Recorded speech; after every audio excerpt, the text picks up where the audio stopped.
Morning, guys. It is Monday, January 6th, and we're not in school because we got a little bit of snow, and it's currently still snowing. So, anyway, I hope you're all well.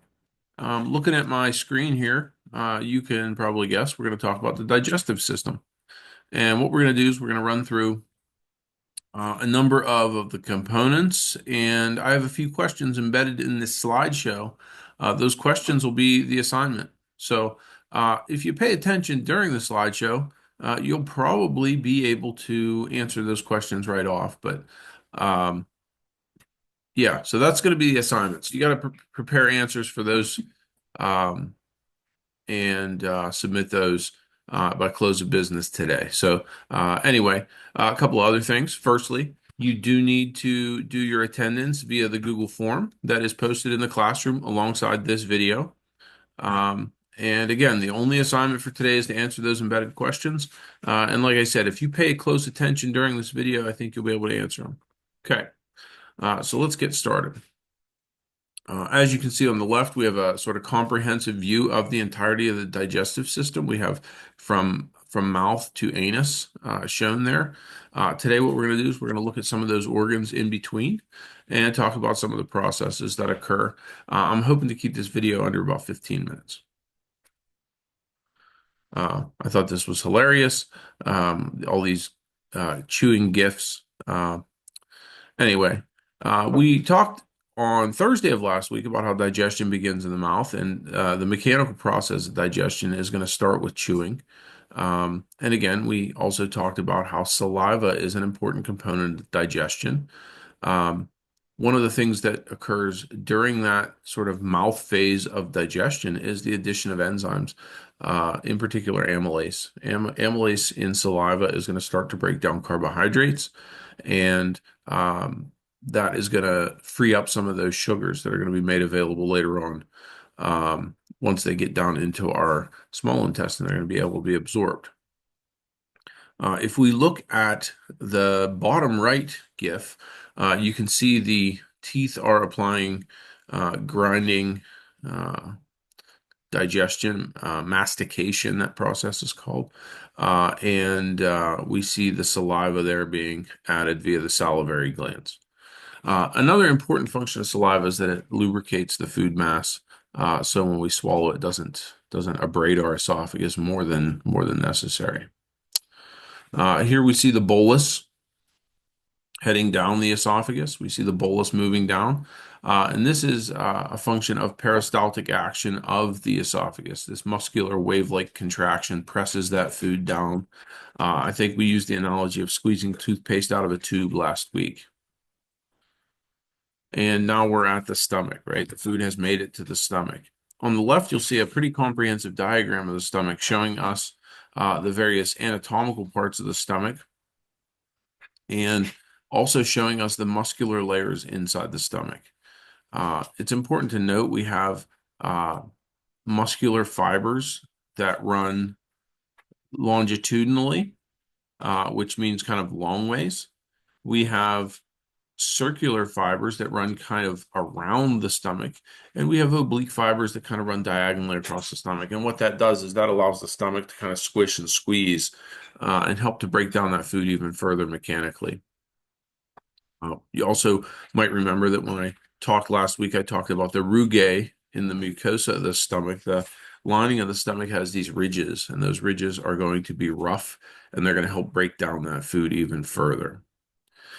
So at the top of the stomach, where the esophagus meets the stomach, we're going to see what we call the cardioesophageal sphincter. And then down at the bottom, at the exit of the stomach, we're going to see the pyloric sphincter.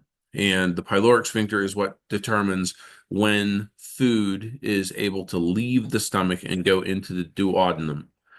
Some people say duodenum, some people say duodenum. I've always said duodenum. So I don't know the pronunciation on that is super critical. I think maybe if you're British, you say it one way.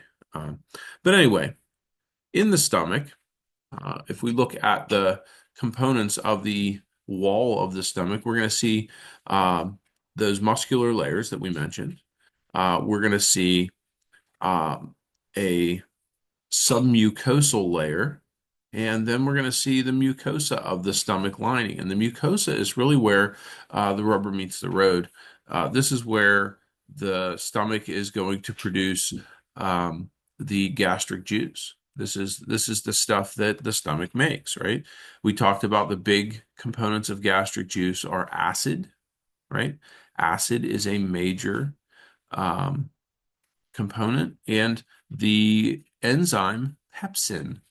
Okay. And pepsin's interesting because when it's made, it's called pepsinogen. The cells that make it are called chief cells, and they produce something called pepsinogen, which requires the presence of low pH to be transformed. The enzyme isn't the right shape, and when it hits that low pH, it changes its conformation, and that makes that enzyme able to function. So, pepsin is going to break down proteins.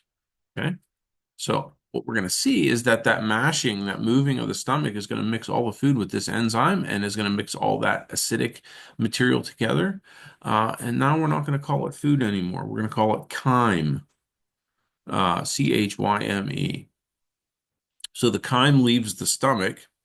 I did post this in here as well. This is a list of the various hormones associated with the stomach. And it's interesting. Um, there are a couple on here that I wanted to mention.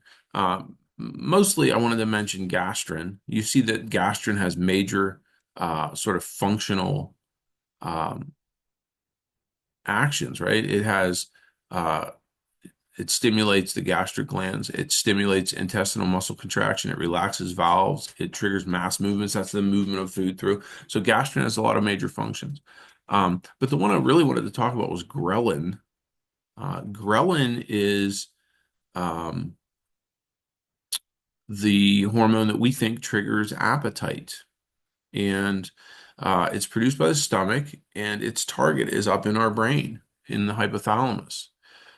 It stimulates hunger. And um, one of the things we actually know when we talk about like obesity and things like that, some people respond differently to ghrelin. So there is an actual physiological component to hunger. We think there's actually a physiological component to folks that are overweight. It may be environmental initially, but after a while, it's not environmental anymore. Their body's not responding to the hormones the way it normally would. So that's kind of an interesting thing. Um, and you'll see again down here at the bottom, somatostatin. This is another one that is sort of produced in the stomach that is going to have a variety of targets. So we see the stomach, the pancreas, the small intestine. These are all going to be associated with somatostatin. So again, the functions here are listed. I'm not going to read them to you. And here are some of those questions I mentioned. What do you think the material exiting the stomach is like in terms of texture? So it's been chewed, it's been swallowed, it's been mixed with um, all those gastric secretions. What do you think it's like in terms of texture? I asked a very simple question here. What is that material called? And what do you think the pH of the material leaving the stomach is? And if you recall the pH scale, 7 is neutral, right? 14 is very alkaline, and down toward 1 is very acidic. So where would it fall? Would it fall at 7? The material leaving the stomach, is it going to fall at 7? Is it going to fall up toward 14? Or is it going to fall down toward 1? What do you think? Okay. Okay. So the small intestine is a pretty important organ in terms of digestive. Come here, buddy. Come here. Come here. What are you crying about? Come here. My dog is crying. He's crying. He wants to go and play in the snow, I think. Come here. Come here. Everybody wants to see you. Come on. Come on. Put your big head up here. Come on. Put your paws up. No, you're not going to put your paws up. Oh, there's a good boy. Let's get you in here. Come on. You're not in the picture. There he is. There's the boy. Say hi. Say hi. Oh, hi. All right, keep going. All right. You guys got to see Raj. Anyway, the small intestine is a really important organ. This is the organ where most of the absorption of nutrients occurs. Once food exits the stomach, it exits into the duodenum. Um, we're going to see the duodenum is maybe the first several inches of the small intestine. Then we see the jejunum. The duodenum to jejunum transition is marked by this sort of sharp bend, and it's also marked by this. There's a ligament here, um, and the presence of that ligament is really what marks that. But that sharp bend is sort of indicative of where that is. The jejunum goes for another several inches into the ileum, and the ileum is sort of the end portion of the small intestine. In all of these, we're going to see slightly different things occurring, but predominantly what we're going to see is absorption. We're going to see absorption of nutrients. Early on, we're going to see the addition of enzymes that break down the macromolecules in food. Um, those enzymes we're going to talk about here shortly. But again, we see absorption, and the absorption is again going to be a function of the structures present in the small intestine. We have the villi, and I'm going to jump a couple slides. We're going to see the villi are these raised ridges, and they increase the surface area. Okay. These are really important. And in certain folks that have certain dietary intolerances, their body can't process certain things, like maybe gluten, for example. The inside of your small intestine gets like plastered down. Um, the proteins and gluten kind of slick everything over, and it really reduces the ability of those folks to absorb nutrients and vitamins from their food. So the villi have a very important function. If we look at the actual lining, here we see a picture where it's unfolded. The actual lining has these sort of ridges. These are these circular folds. And again, that's to increase surface area. So we have these circular folds. Then we have these villi on the circular folds. And if we were to look microscopically at the cells of the small intestine, these individual cells, these little guys, the edge of those cells has these ridges as well. These are called microvilli, and sometimes collectively that's referred to as the brush border. Okay. So again, this all is to increase surface area because the only process that removes food materials from the small intestine is diffusion. It's a passive process. So what's happening is the blood vessels are taking sugars, fats, as individual lipid molecules and proteins as broken down into amino acids. It's taking those things and it's carrying it away. So the blood coming through here has a pretty low concentration of those things. And the inside of the digestive tract, the inside of the lumen, that's what we call that empty space in the intestines that would be filled with, in this case, chyme.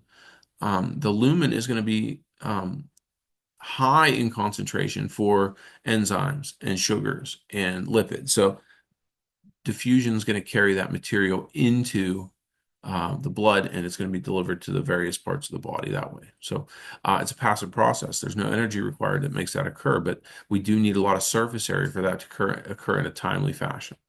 Okay. I'm going to jump back now and look at some of those other organs of the digestive system. And here we are highlighting the pancreas and the liver. And most particularly, the liver is going to be producing bile. That stuff, bile, is sort of greenish brown, and it's going to be secreted into the duodenum via the common bile duct. And that is going to be important in fat digestion. It's going to emulsify fats. That means it's going to put them into solution so they don't fall out of solution. They're going to stay suspended in solution so the enzymes and everything can work. And this is going to be stored in the gallbladder. Okay, so the liver produces it and it accumulates in the gallbladder, and certain foods stimulate the release of that material. In particular, foods that are high in fats trigger the release of that material. So they're going to squirt, gallbladder is going to contract and kind of squirt some bile into the food material as it comes out of the stomach there. This is going to, again, be triggered by fatty foods. The pancreas is really important in digestion. It produces three enzymes, produces lipases, which break down those fats.